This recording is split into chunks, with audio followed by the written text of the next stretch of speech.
बिस्मिल्लाहिर्रहमानिर्रहीम। अस्सलाम वालेकुम dear students, welcome to my YouTube channel maths word. उम्मीद है आप सब खैरियत से होंगे। स्टूडेंट, आज हम 12th क्लास का जो नया मैथमेटिक्स का कोर्स है इसमें एक्सरसाइज 10.1 का क्वेश्चन नंबर 23 सॉल्व करने जा रहे हैं। क्वेश्चन है हमारे पास cos 2x minus cos 6x equal है sin 4x। हमने स्टूडेंट एक फॉर्मूला पढ़ा था, बड़ा आसान सा सवाल है। फॉर्मूला था हमारे पास कि sine p minus sine q ये किसके इक्वल होता है? -2 sine p plus q over 2 और sine p minus q over 2। ये हमारे पास जो है एक फॉर्मूला है जो कि हम फर्स्ट ईयर के अंदर 10th चैप्टर के अंदर पढ़ चुके हैं। अब इस फॉर्मूले को यहां पे अप्लाई करेंगे तो ये हमारे पास एज अ p होगा और ये हमारे पास एज अ q होगा। तो चलिए इस पे अप्लाई करते हैं। तो हमारे पास आ गया -2 साइन p प्लस q यानी कि 2x plus 6x divided by 2। फिर आ गया साइन p माइनस q यानी 2x minus 6x divided by 2 equal है साइन 4x के। ओके हो गया। नेक्स्ट हम क्या करेंगे कि हमारे पास आ गया -2 साइन, ये आ गया 8x डिवाइडेड बाय 2, यहां पे आ गया sine -4x divided by 2 equal to sine 4x। अब स्टूडेंट साइन के एंगल में नेगेटिव आ जाए तो आपने पढ़ा था कि अगर आपके पास आ जाए साइन -x या -थीटा तो इसके एंगल का माइनस जो है उसको हम बाहर करके लिख देते हैं।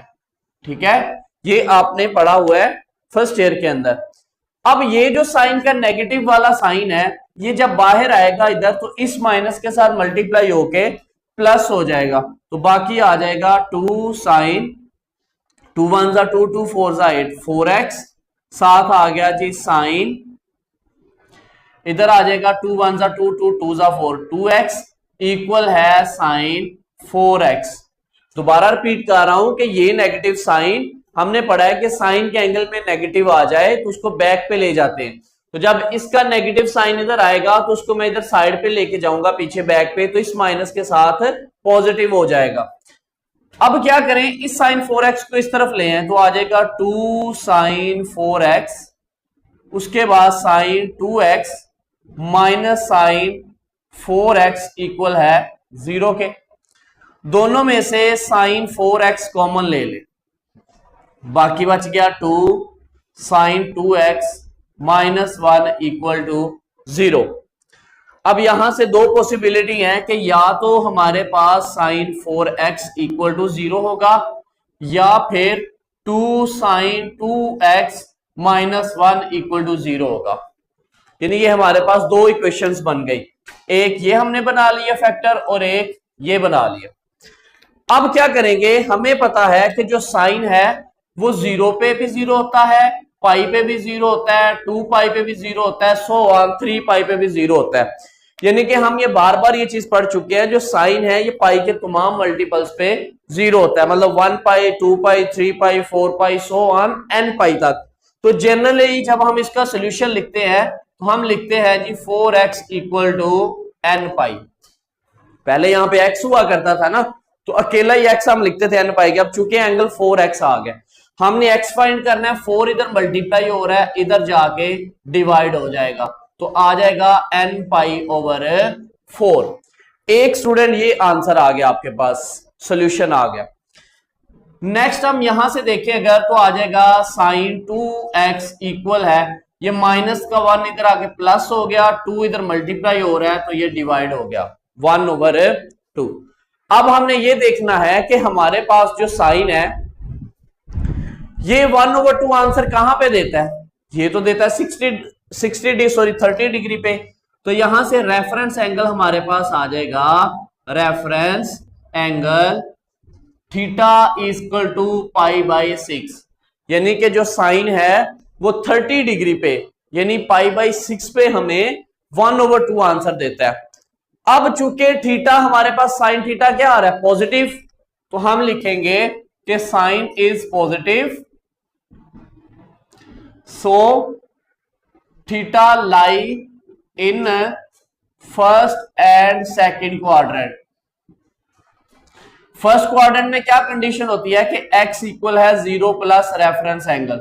सेकंड क्वाड्रेंट में कंडीशन होती है x equal to pi minus reference angle. अब यहां पे एंगल क्या है 2x, तो हम लिखेंगे जी 2x x की जगह पे। अब ये जो थीटा है, थीटा की आपके पास क्या वैल्यू आई हुई है π/6, तो यहां से आंसर आ गया π/6। अब चूंकि इसका जर्नल पीरियड क्या होता है साइन का 2n पाई, तो वो यहां पे ऐड कर दे, सही हो गया। अब x हमने फाइंड करना है, 2 इधर मल्टीप्लाई हो रहा है, इधर जाके डिवाइड हो जाएगा, तो आ जाएगा 6 मल्टीप्लाई 2 प्लस 2n π/2। तो यहां से x का आंसर आ गया π/12 प्लस n पाई। 2 जो है वो 2 से कट जाएगा। एक सोल्यूशन स्टूडेंट आपके पास है, ये आ गया। नेक्स्ट इसको सोल्व करते हैं, तो ये हमारे पास आ जाएगा x equal to pi minus π/6। Okay, इसका एलसीएम लेंगे तो हमारे पास आ जाएगा 5 π/6, यानी 6 इससे मल्टीप्लाई होगा, एक माइनस हुआ तो 5 π/6। और यहां पे भी आपके पास 2x आएगा, क्यों? क्योंकि आपके पास साइन के साथ जो एंगल आ रहा है वो 2x आ रहा है। अब नेक्स्ट आपने देखा कि इसका भी जर्नल पीरियड क्या होता है 2n पाई, तो यहां पे ऐड करेंगे प्लस 2n पाई। अब ये 2 इधर मल्टीप्लाई हो रहा है, उधर जाएगा तो डिवाइड हो जाएगा, तो आ जाएगा 5 π/12। 6 से मल्टीप्लाई हो जाना नीचे आके डिनोमिनेटर में, यहां से 2 जब इसके साथ डिवाइड होगा 2 कैंसिल हो जाएगा, तो n पाई आ जाएगा। तो एक सोल्यूशन स्टूडेंट आपके पास ये आ गया जी 12। ओके, अब आपने लिखना है इसका सोल्यूशन सेट। तो सोल्यूशन सेट आपके पास क्या होता है, एक तो आप ये लिख देंगे n π/4, तो आ जाएगा n π/4 यूनियन, नेक्स्ट है π/12 प्लस n पाई यूनियन 5 π/12 प्लस n पाई। ये स्टूडेंट आपके पास सॉल्यूशन आ गया क्वेश्चन नंबर 23 का। नेक्स्ट स्टूडेंट हमारे पास क्वेश्चन नंबर 24 आ गया, sine x plus sine 3x sine 5x plus sine 7x। इसकी ना जरा हम तरतीब ठीक करते हैं, 2-2 के पेयर्स बना लेंगे और ऐसी रेशियोज को आपस में मिलाते हैं कि जिनके ये एंगल्स का सम करके सेम आए। देखो 3 और 5 8 होता है, 7 और 1 8 होता है, तो इस तरह इनके फैक्टर्स बनाने का आपको फायदा हो जाएगा आगे जाके। तो ये आ जाएगा 7x प्लस साइन x, एक हमने ये बना लिया, प्लस इधर से आ जाएगा sine 5x plus sine 3x equal to 0। ठीक हो गया, इनकी जरा तरतीब हमने सेट की। तो अब देखिए ये इसका एंगल 7x प्लस x 8 होता है, इसका भी 5x 3x 8 होगा। तो जब हम इसको आगे सॉल्व करेंगे, कॉमन वगैरह लेंगे तो हमारे लिए आसानी हो जाएगी, इसलिए हमने इस तरह इसको तरतीब दी है। अब आपने एक फॉर्मूला पढ़ा हुआ है, फॉर्मूला आपके पास है कि sine p plus sine q ये इक्वल होता है 2 साइन p प्लस q/2 और cos p माइनस q/2। ये आपके पास फॉर्मूला है। अब इस पे अलहदा से फॉर्मूला अप्लाई होगा, इस पे अलहदा से फॉर्मूला अप्लाई होगा। तो हम इस पे फॉर्मूला लगाते हैं जी, हमारे पास आ जाएगा 2 साइन p प्लस q, पहले इन पे लगाते हैं, तो आ जाएगा 7x plus x divided by 2, फिर आ जाएगा cos p minus q 7x minus x divided by 2 plus, अब इस पे अप्लाई करें, ये p है ये q है, तो आ जाएगा 2 साइन p प्लस q यानी 5x plus 3x divided by 2, साथ आ जाएगा cos 5x minus 3x divided by 2 equal to 0। और ये स्टूडेंट हमने जो है दोनों के ऊपर इस पे अलहदा से फॉर्मूला अप्लाई कर दिया। अब हम क्या करेंगे, अब हम इसको सिंप्लीफाई करेंगे तो ये आ जाएगा 2 साइन 7 और 1 कितना होता है 8x डिवाइडेड बाय 2।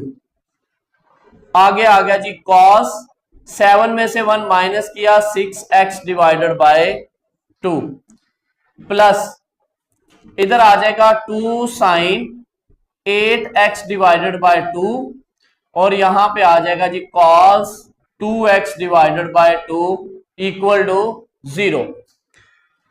ये आ गया 2 साइन 2 से कटिंग की 2 4 जा 8 4x साथ आ गया जी cos 3x प्लस यहां आ गया 2 साइन 2 1 जा 2 2 4 जा 8 4x साथ आ गया जी cos x क्योंकि 2 2 के साथ यहां पे कैंसिल हो गया। अब स्टूडेंट इसमें से कॉमन देख लें आपके पास क्या आ रहा है। आप अगर देखें तो आपके पास दोनों में से कॉमन आ रहा है 2 साइन 4x तो ये आ जाएगा 2 साइन 4x कॉमन आ गया। बाकी आपके पास बच गया cos 3x plus cos x equal to 0 क्योंकि यहां से 2 साइन 4x कॉमन, यहां से भी 2 साइन 4x कॉमन, बाकी यहां cos 3 और यहां cos बच गया। अब ये जो 2 है ये इसको उस तरफ ले जाए तो 0 हो जाएगा, बाकी आपके पास आ जाएगा साइन 4x। अब यहां पे अगेन फॉर्मूला लग जाएगा cos p plus cos q का, वो मैं फॉर्मूला यहां पे लिख देता हूं cos p plus cos q equal होता है 2 cos p plus q over 2 और cos p minus q over 2। ये स्टूडेंट हमने जो है इसके ऊपर फॉर्मूला अप्लाई करना है। अब ये आपके पास p है, ये आपके पास q है, तो ये आ जाएगा जी 2 cos 3x plus x divided by 2 cos 3x minus x divided by 2 equal to 0। इसको सिंप्लीफाई करें तो आ जाएगा साइन 4x, यहां पे क्या आ जाएगा 2 cos 3x और 1x 4x 4 को 2 से डिवाइड करेंगे तो 2x आ गया। यहां पे 3 में से 1 निकला तो 2x, नीचे वाले 2 से 2 डिवाइड हो जाएगा तो आ जाएगा cos x इक्वल टू 0। ठीक है, एक स्टेप जरा डायरेक्ट कर दिया, 3x और 1 4 होते हैं ना, 4 को 2 से डिवाइड करेंगे तो 2 आएगा। यहां पे 3x में से एक माइनस हुआ तो 2 से डिवाइड किया तो 1x आ गया।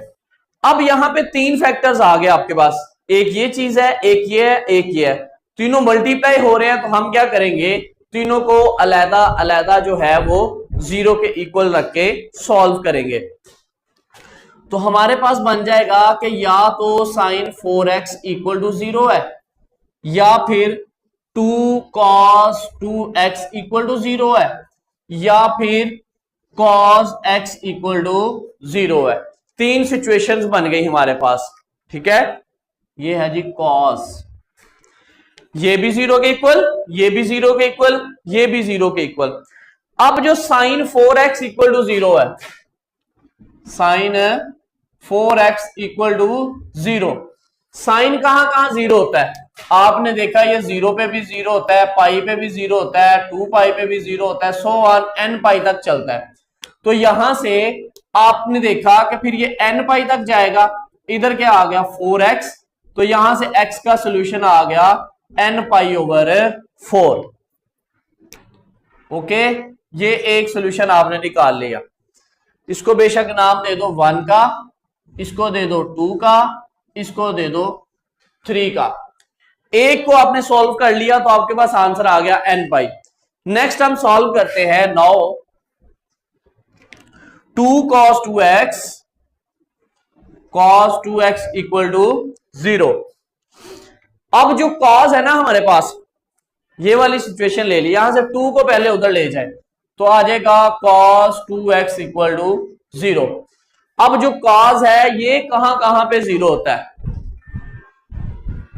cos जो है ये 90 डिग्री पे 0 होता है यानी कि π/2 पे, उसके बाद ये 3π/2 पे 0 होता है, 5π/2 पे 0 होता है, यानी सो ऑन इसी तरह चलता रहता है। अब यहां से अगर हम एक बात देखें तो देखो 1π/2, 3π/2, 5π/2, यानी कि जो कॉज है ये पाई के तमाम 90 के तमाम ऑड मल्टीपल पे 0 होता है।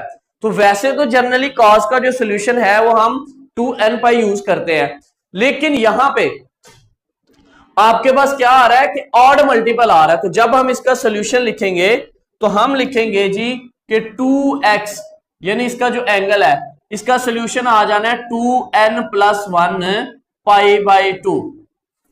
ओके, क्यों? क्योंकि हमारे पास जो आ रहा है ना cos 0, ये पाई के तमाम ऑड मल्टीपल पे 0 आता है।